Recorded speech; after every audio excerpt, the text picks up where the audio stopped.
Okay, let's talk about the stereo random phaser. So this is a lot like the stereo random flanger in that we have a waveform that is going to get sampled, and it's going to get sampled within a sample and hold circuit, and then the output of that is patched into the position of the all pass filters.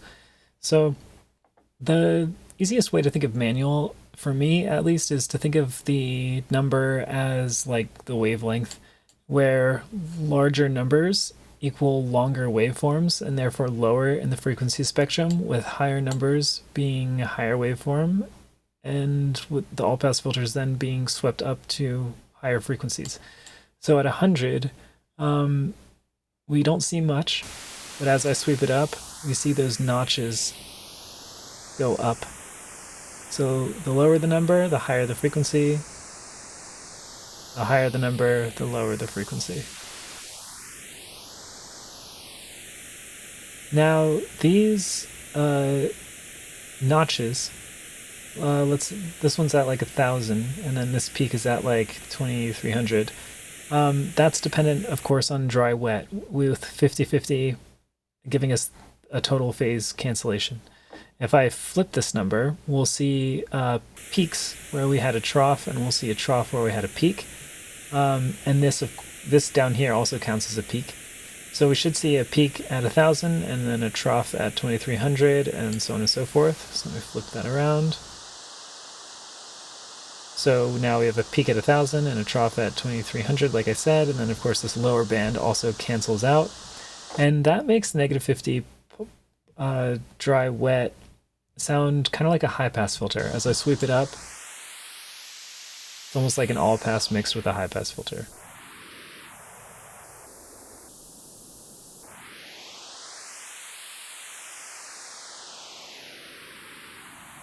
And 99 sounds a lot different from 100, which just completely cancels out that lower band.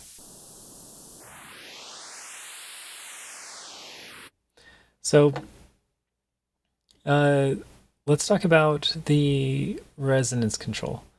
So resonance acts like the resonance that we see in filters, and this unit has compensation for the added volume from resonance.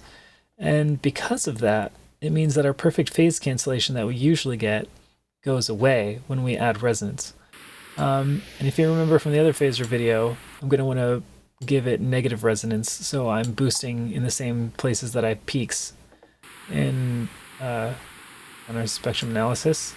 So let me give it negative resonance. We'll see peaks where our peaks are, but then you'll also see that our notches go away. And again, the reason for this is because we are actually turning down the volume of the output of this unit to compensate for the added volume from the resonance. This is an automatic behind the scenes thing.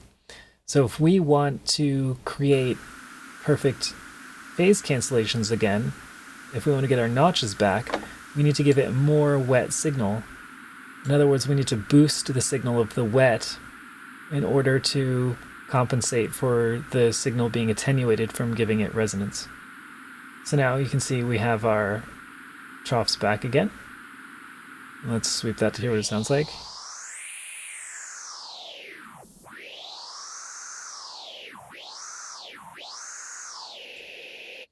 And high dampening, if you remember, only affects resonance. So when I turn this up, it moves the low pass filter down. You can almost think of that as like a resonance offset, like a frequency dependent resonance offset. So the low pass filter will low pass those resonance spikes, and it will also offset our cancellations because it's just canceling the everything that the resonance is doing. Let's try that out. So you can see we lose our perfect phase cancellation there.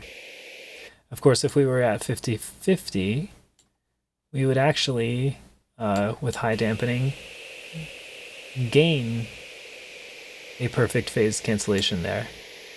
So it just depends on how we want to use this.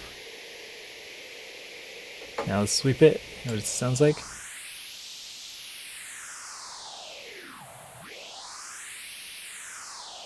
So it depends on how much audio you want to get cut off, how much information you want to lose, depending on how much resonance you have.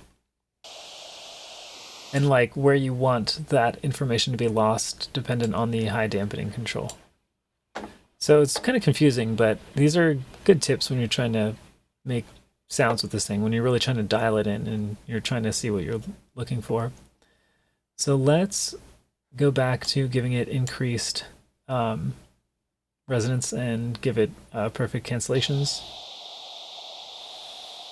That's pretty close. There we are. And now let's try to apply some, actually let's give some high dampening.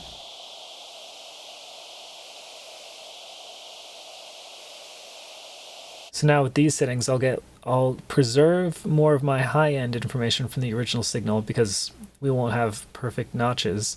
And then my low-end information will get canceled out because I am compensating for the resonance. So let's give it some depth and see what it sounds like.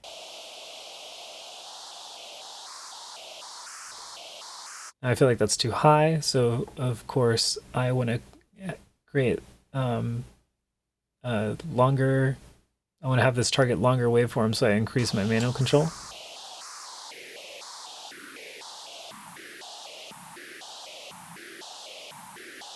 That's nice there.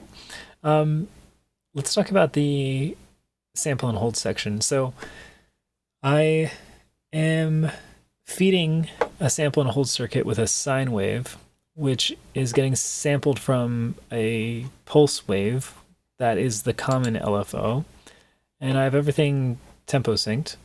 And the faster I am having this pulse wave travel, you can almost think of it as like the resolution of the sine wave. So I want to try something out and give this as much resolution as possible, which would of course be 30-second notes.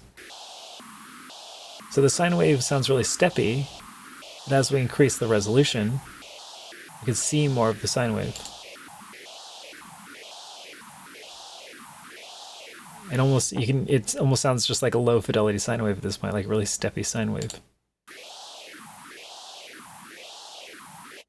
I noticed that even though we gain a waveform from the stereo random flanger, we lose the ability to shape the feeding LFO. Anyway, that kind of defeats the purpose of having it be a stepped random step, so let's slow it down.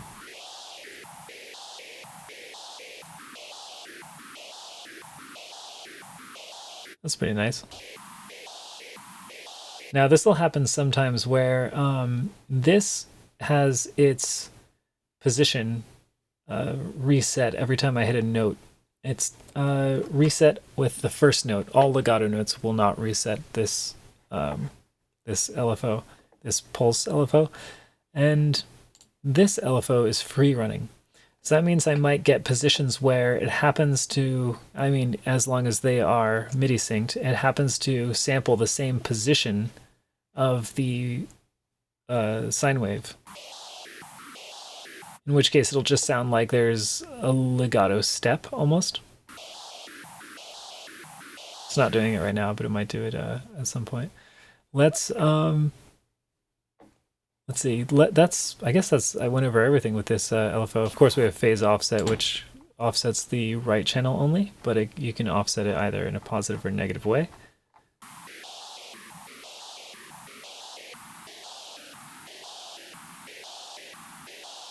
Which gives it stereo width.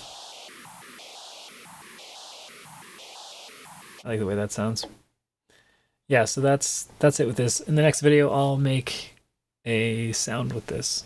So yeah.